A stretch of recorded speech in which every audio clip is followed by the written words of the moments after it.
Hello, this is Rhythmic Activities, and I am Miss Angel Melegrito. For today's lesson, we're going to discuss the elements of dance. So if you remember, last time on the previous lesson natin, na-discuss natin yung about non-locomotor and locomotor, right? And after nun, ay nag-proceed naman tayo sa basic concept of dance. And actually, those are important parts, no? Para mas maintindihan natin yung pinaka-final lesson natin um, dito no sa rhythmic activities, which is the elements of dance. Ayan.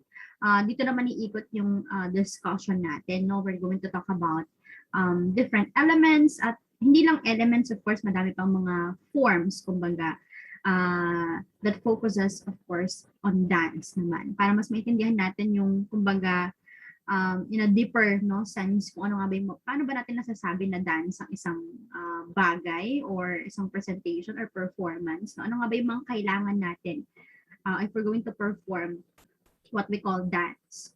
So let's start our discussion, our topic. Ayan. So in this lesson, ang objective natin or yung mga madidiscuss natin dito or madadaanan natin ay, of course, we will identify the different elements of dance. We will also determine the different forms, ayan, of dance, and we will identify the different components of dance as well. So that is our objectives for today's lesson. Now let's start with the elements of dance. Ayan. Now, all types of dance involve different elements such as movement, energy, rhythm, and design. So let's start with movement. Itong apat na to, no? Bakit kailangan itong mga elements na to? So let's start with movement. So movement, the action of the dancers as they use their bodies to create organized pattern, which is, these are the basic, kumbaga, if we're going to perform, ito yung makikita natin madalas or kadalasan sa isang performance, no? Wherein yung mga dancers, they are moving, no?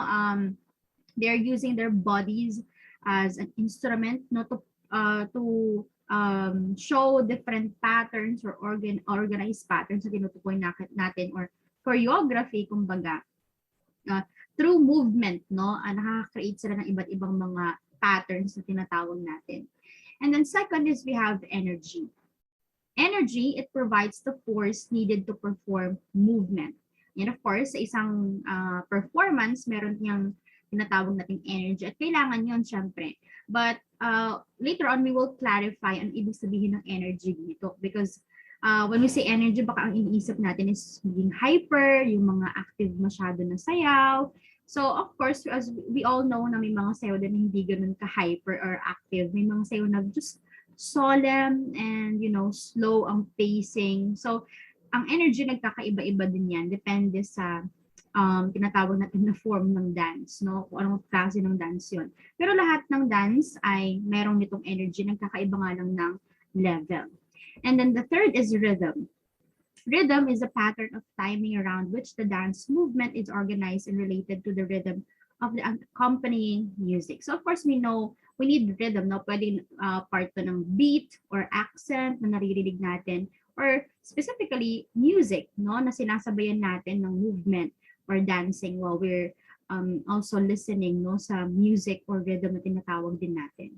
And fourth is design. Refers to the visual pattern made by the movement of the dancer's body. So dito na yung parang pagiging creative natin, whether yung dancer or yung choreographer, kumbaga nagiging isang a piece of art, no, yung pagsasayaw. Kaya nga nabanggit natin in the previous lesson, no, that dance is actually the mother of all arts because we are showcasing also yung iba't ibang arts, no, to other people, ganyan. Not just, of course, in the movement, but also in the background, ayan, the costume and all the things na part ng dance na yun. So that these are just few, no, few pa lang yan, pero ito yung kumbaga foundation or basic na elements na makikita natin sa dance. Okay, now let's move to different dance forms naman. Ayan. So, meron tayong ilang mga dance forms dito. And let's start with the social dance, yung unang form ng dance na meron tayo. In almost all ages and in all places, we find pleasure in dancing, and this is called social dance. It is the most enjoyable and active way to meet old friends and make new acquaintances or a future partner. Social dance plays its part in mostly palaces and as well as villages. It was then a dance for the rich and famous, but now it is a dance for everyone. So based on the title of this dance form, we will have an idea na kung ano yung tinutukoy dito pag sinabi natin social dance. Of course, this is a form of dance where you meet other people, no? Hindi siya gaanong formal type or competitive type na pagsasayaw. Hindi kailangan ng masyadong specific na choreography. Although may ilan na may choreography talaga, but not, baga, ang tawag dito, strictly you need to follow that. No, you can also do other steps, ganyan. But the kumbaga ang basis dito sa social dance is of course you enjoy, no, while you're dancing, you're meeting other people. Madalas sa mga mayayaman, no, mga business na family, ganyan, or palaces, they invite people, may mga balls, ganyan, social dances. If may mga gusto silang i-celebrate, so that's how they make, no, business ang tawag dito, meetings then or dun sila nakakamit ng other businessman then or family or partners or friends. Kaya siya napaka-importante even before. Most of the time sa mga mayayaman na pamilya talaga. Pero of course, there are also social dances naman sa mga villages din. Kumbaga, yung mga normal, no, na mga gatherings of social dances wherein of course in other families din hanggang ngayon, di ba, na may mga social dances pa rin tayo. So even before ay meron ng mga tinatawag natin na social dances, no, where you meet people, where you you enjoy dancing, no, while meeting new acquaintances or friends or family members o mga ganyan. So that is the first form of dance na meron tayo. And then the second is ballet. Now, ballet is a classical performance side with the most contemporary themes and choreographic approaches. The word ballet was derived from the Latin word ballio, which means to dance. Ballet can be traced to Italy during 1400 at the time of Renaissance. So when we say ballet naman, it's like not totally opposite naman sa social dance, pero nabanggit natin kayo na ang social dance is walang masyadong kumbaga choreography or specific or strict na pina-follow natin. At kumbaga informal siya kung i-compare natin, no, informal type. So ngayon, ito naman papasok yung ballet wherein this is a more formal side naman ng dancing. Kumbaga, dito you need to follow a specific choreography, no? And of course, even before actually before hanggang ngayon actually ay napaka-active pa rin, 'di ba, or alive pa rin ang ballet na form ng dance. At madalas nga nakikita natin sa mga talagang malakihang event, no, or program siya, nakikita mga performances at talagang it takes a lot of trainings before maging part ka talaga or makapag-perform ka talaga ng ballet. At yun nga, madaming mga nangyari din ng mga changes sa ballet, pero tingnan natin kung saan siya actually nag-start talaga. Yung sa history natin.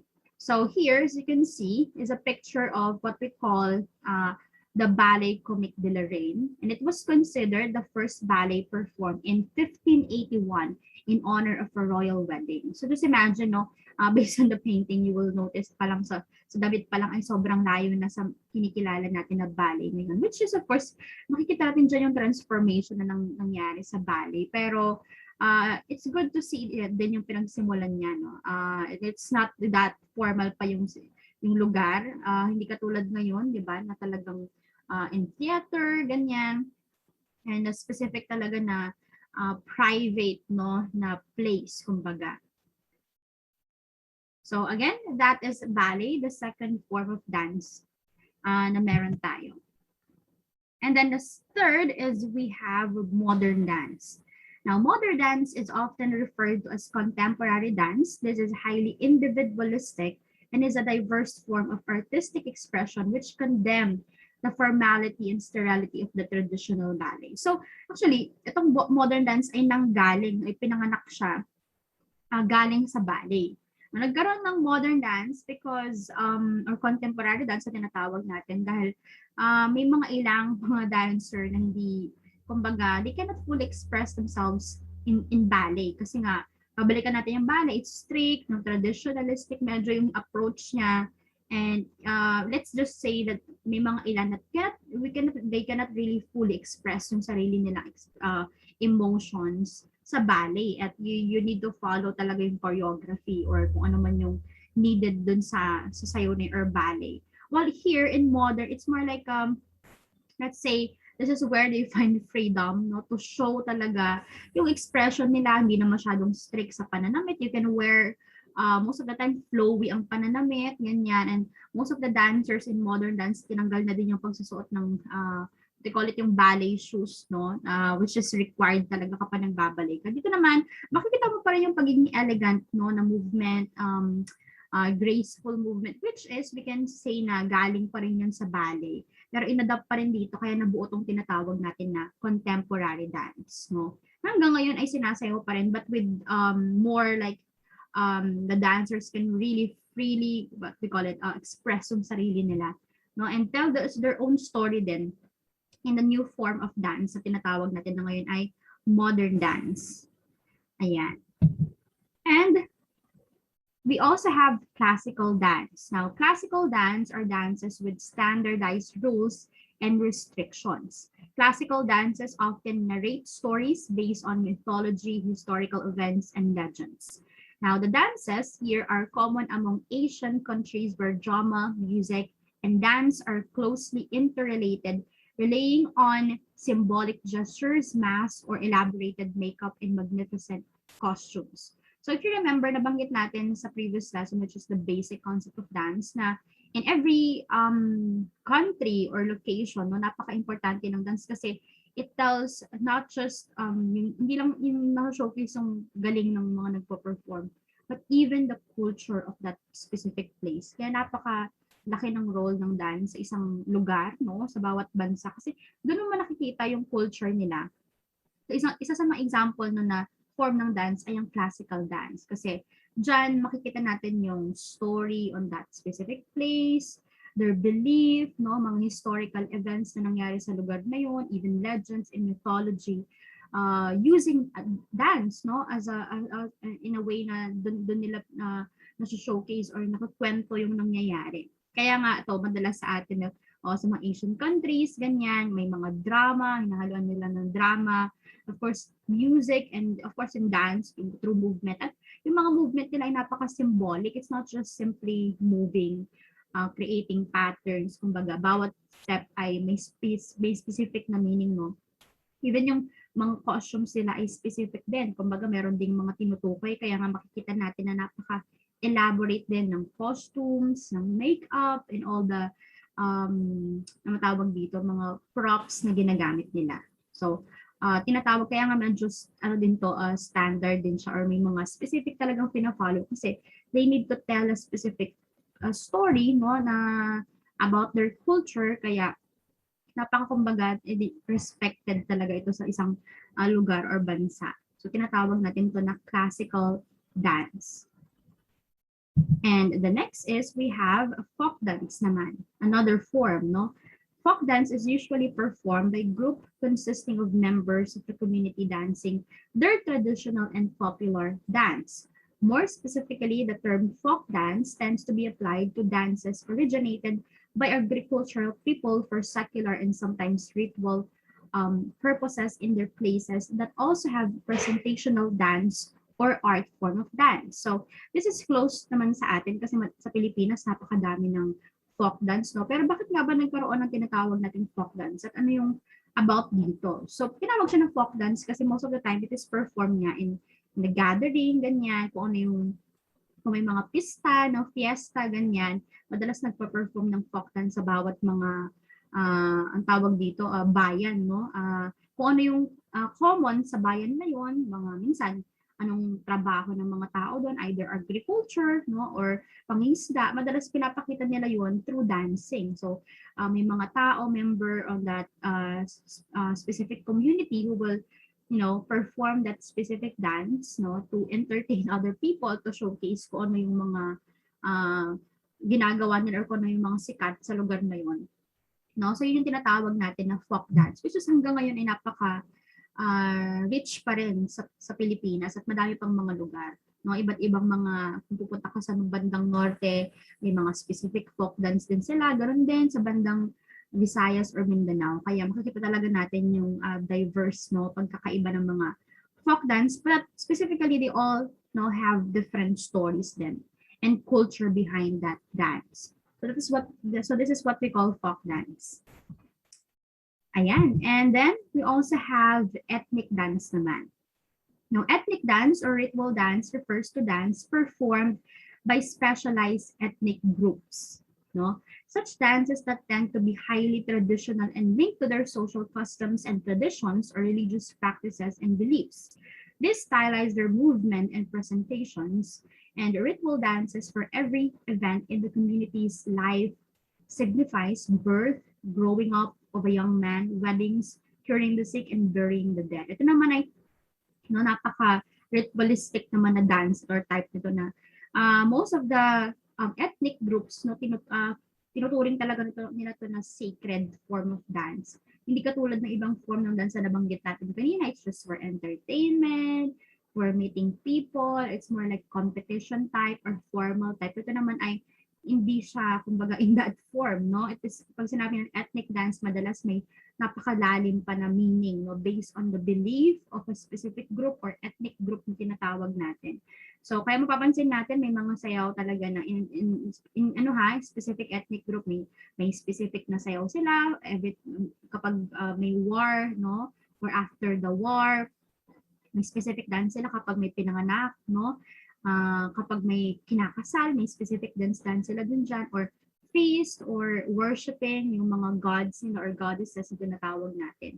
So lahat yan ay bawat occasion, no, masasabi natin na may mga specific talaga silang dances na, yun nga, symbolical talaga at may mga deeper meaning. No? Kaya tinuturing talaga nila itong mga sacred dances. At yun yung tinatawag natin ethnic, another form ng dance, which is what we call ethnic dance. Ayan.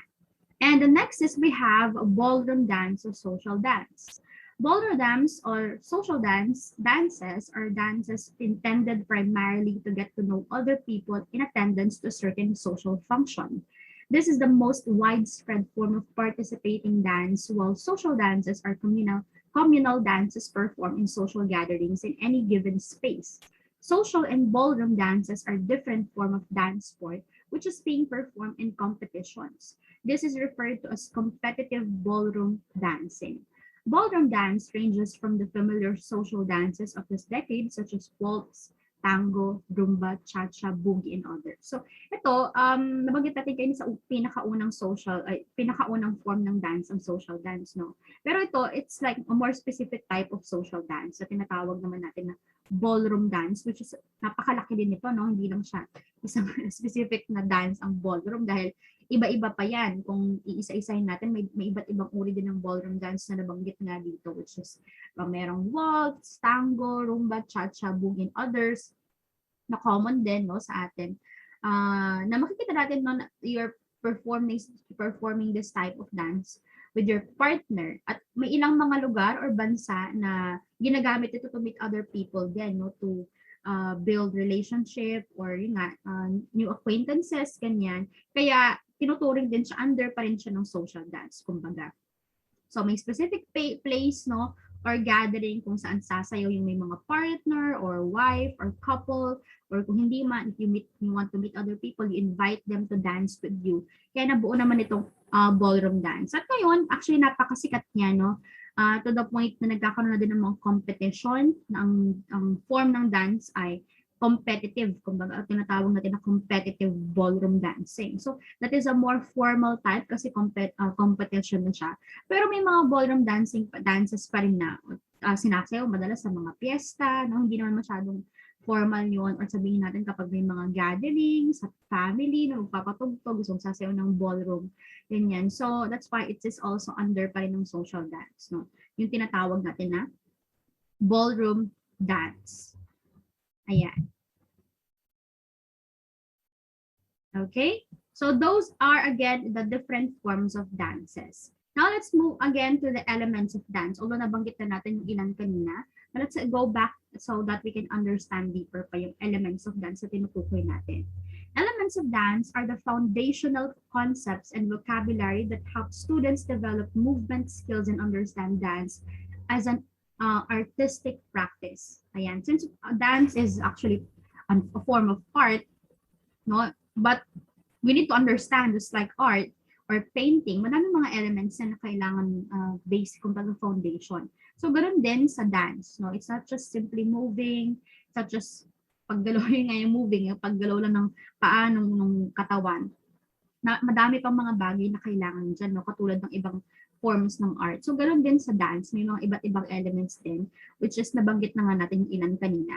But let's move or try to check ulit or balikan natin ilan pa sa mga elements ng dance na tinutukoy natin dito. So the first is body, no? First part of the elements of dance. So body, one of the most important elements of dance, is what we call, of course, yung katawan natin mismo.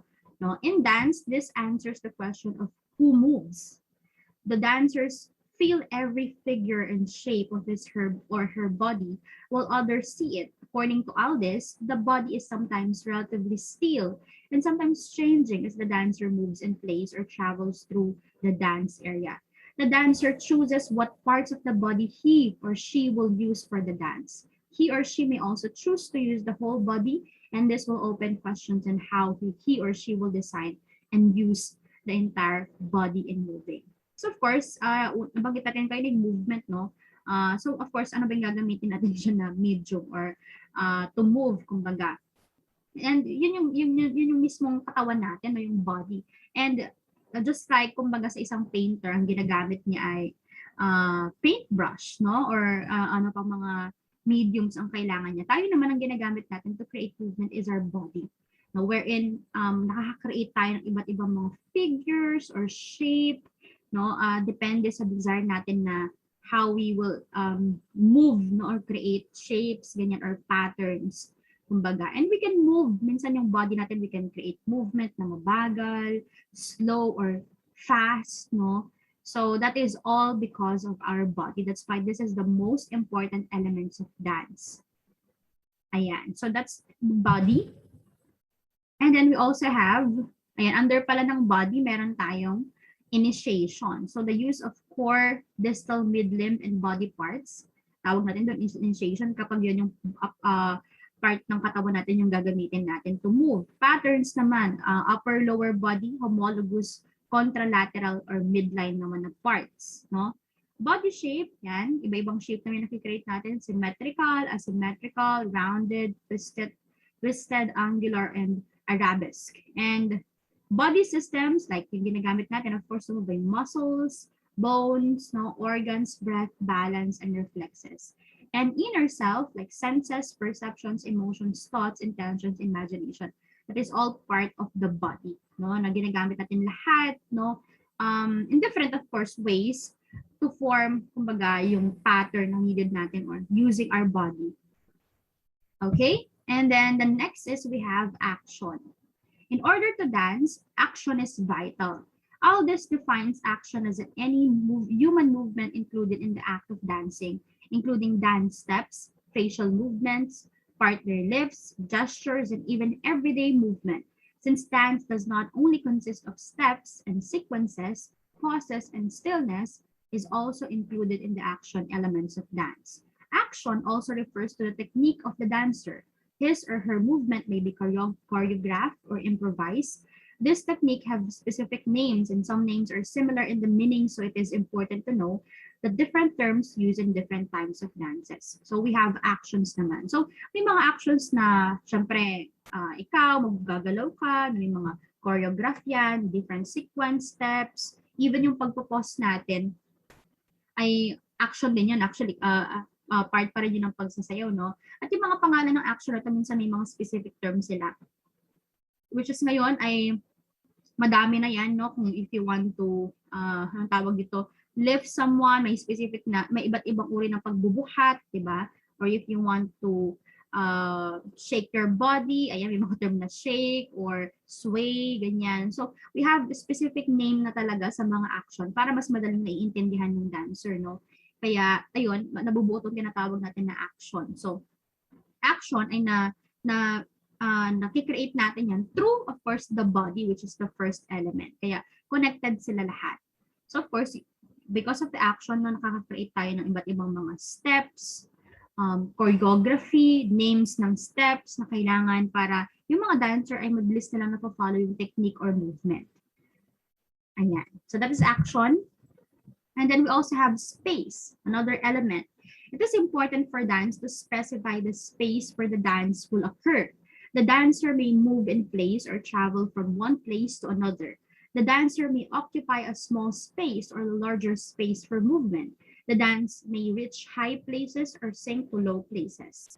Dance can change directions, whether forward, backward, upward, downward, sideward, diagonally, or rotating, or pathways like traveling, trace in air curved, straight, angular, zigzag, and etc. Dance may be done in locations relating to spatial relations between dancers or between dancers and objects, in front, behind, beside, over, under, alone, connected, near, far, or planes, sagittal wheel, vertical door, horizontal or table. They may also focus their movement inward, outward, direct, or indirect. So, napaka-importante din ng space, no, as an element. Kasi if you're a dancer, you need to really choose talaga yung specific na place kung ano man yung form ng dance na yun. Let's say you need to move in a, kunyari madami kayo, di ba, no? Yung member ng mga dancer nyo, sobrang dami at yung movement na gagawin nyo ay napakalaki. So, of course, you need a wider space. No? Hindi ka makakatama ng ibang tao kung may mga lifts kayo dyan, kung may mga acrobatic movement that you need to lift or throw other people sa sky, like cheer dance, mga ganun, no? Or other, kumbaga, specific dance talaga na kailangan ng larger or higher na space. So, kailangan nakaspecify yan. Kaya nga, madalas kapag nagpa-practice, no, you need to also take note yung space na pagsasayawan kasi makaka-apekto din yun sa performance. You cannot move properly if you have small space at yung choreograph nyo ay napakalaki or medyo malawak yung pupuntahan nyo or lalakarin nyo, no? So you need to know also yung place na kung hindi naman kailangan ng malaking space, kung maliit na naman siya, ay wala din namang problema doon. So of course, mahirap naman sobrang laki ng space pero yung movement nyo ay napaka-liit lang, no? So of course, nagba-vary din yan. Pero importante talaga itong element, no, ng dance, which is space, because it will also affect yung performance, yung whole performance ng isang sayaw. Okay? So that is space. And then time is also an element. Now, the keyword for element of time is when. Ayan. Human movement is naturally rhythmic in the broad sense that we alternate activity and rest. Breath and waves are examples of rhythms in nature that repeat, but not as consistently as in metered rhythm. So time naman, syempre kailangan din to, no? Kaya nga, if you're a dancer, kailangan marunong ka din makinig, no, sa music or sa rhythm. So not every time, no, na may sound or music you need to move. There are times that may mga times kayo na magpo-pause, no, depende sa timing. May mga timing na mabilis, may mga timing na mabagal. So, it will also affect, kumbaga, yung performance. Kaya nga may mapansin natin, may mga movement na mabagal yung paggalaw, no? May mga dance performance na sobrang bilis naman. It depends on the rhythm or the beat that they're following. So, time is also important. It will also show kung ano yung mood, no, ng sayaw, kumbaga, or yung performance. That is time. Ayan. And nabanggit natin kayo na yung energy. So, energy is about how the movement happens. Choices about energy include variations in movement flow and use of force, tension, and weight. An arm gesture might be free-flowing or easily stopped, and it may be powerful or gentle, tight or loose, heavy or light. A dancer may step into an arabesque position with a sharp percussive attack or with light flowing ease. Energy may change in an instant, and several types of energy may be concurrently in play. So nabanggit natin kayo that energy is not just about being active or hyper, no? Yung sobrang gigil na gigil ka sa pagsayaw. Although may mga sayaw na ganun, di ba? That you really need to move sobrang energetic talaga, no? Because required talaga yon on that specific form of dance. Madalas yung mga modern dance or yung ibang type of dance na kailangan talaga ng strong kumbaga, ang tawag dito, energy or aura, kumbaga. Kasi yun yung pinapakita talaga sa dance na yun. But we need to also remember that there are dances na flowy lang siya. Kumbaga, hindi ganun sobrang kailangan ng energy, kailangan, alam mo yun, you're taking time, you're light, kumbaga. Hindi ganun ka-sharp yung movement, no? At may mga dances naman na pinagsasama tong dalawang to. May mga dances na sobrang energetic sa una, kasi may mga biglang magiging flowy, no? Magiging mabagal yung movement or lesser yung energy. So it depends on the choreography and yung storytelling din, nagiging factor din yun. Kaya ang energy sa pagsasayaw ay hindi din siya isang klase lang, no? Nag-iiba-iba din yan. Depende nga sa story, depende din how you express yourself, no? Through emotions, may mga energetic minsan dahil yung emotion ng sayaw ay aggressive, kumbaga. O may iba naman flowy, kumbaga, because yung emotions ng sayaw ay hindi ganun, kumbaga, it's about you're expressing your loneliness or sad, mga ganyan, or love, no? So medyo flowy ang movement, light, kumbaga. So even energy differs then. But it's also a part of elements of dance kasi mas nakikita mo yung, kumbaga, expression, how the dancer express herself or himself with the dance na pina-perform niya. Ayan. So energy. And sabi din dito sa energy, saying that the dance has a lot of energy is misleading. Nabanggit ko nga kanina. No, it's just really misleading if kailangan sabihin natin na dapat energetic. Kapag hindi energetic yung sayaw mo ay hindi na siya dance. No? So hindi naman applicable yun sa lahat ng pagkakataon.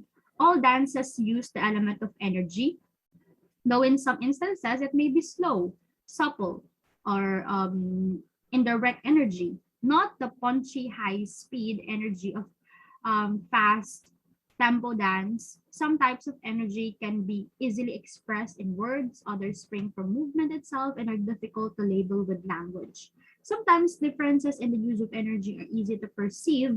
Other times these differences can be quite subtle and ambiguous, perhaps more so than the other elements. Energy taps into the non-verbal yet deeply communicative realm of dance. So minsan hindi natin napapansin to na yung dancer, nag-iiba siya ng energy, may part na sobrang energetic sa sayaw, minsan biglang, di ba, magiging slow or light yung movement niya. So, pero kahit hindi siya masyadong napapansin, napakalaki pa rin yung impact niya, no? Kaya isang part pa rin to ng elements of dance na tinatawag nating energy. Okay? And then, ayan. So, remember, no, itong mga elements of dance ito ay napaka-importante and we need to take note all of this if we're going to create or start any performance na gagawin natin. Laging parte ito, no, ng mga, kumbaga, magiging, kumbaga, part, no, kumbaga, or iisahin nating ilagay, kumbaga, in different ways, of course, depende sa creativity natin. Pero dyan, yan lahat yung, kumbaga, basic, no, or foundation ng dancing. So we need to take note of these things. Depends on how you will show, depends on how you express yourself or emotion. Pero it can be different. So nagkakaiba-iba lang talaga how we will choose to express these things. Pero yan yung mga kailangan na nakikita natin, no, when it comes to dance. Since dance is, again, a form of art then. Okay? So again, that's the end of our discussion under rhythmic activities, which is the elements of dance. And again, this is Miss Angel Melegrito. Thank you for listening and I hope you learned a lot on our discussion.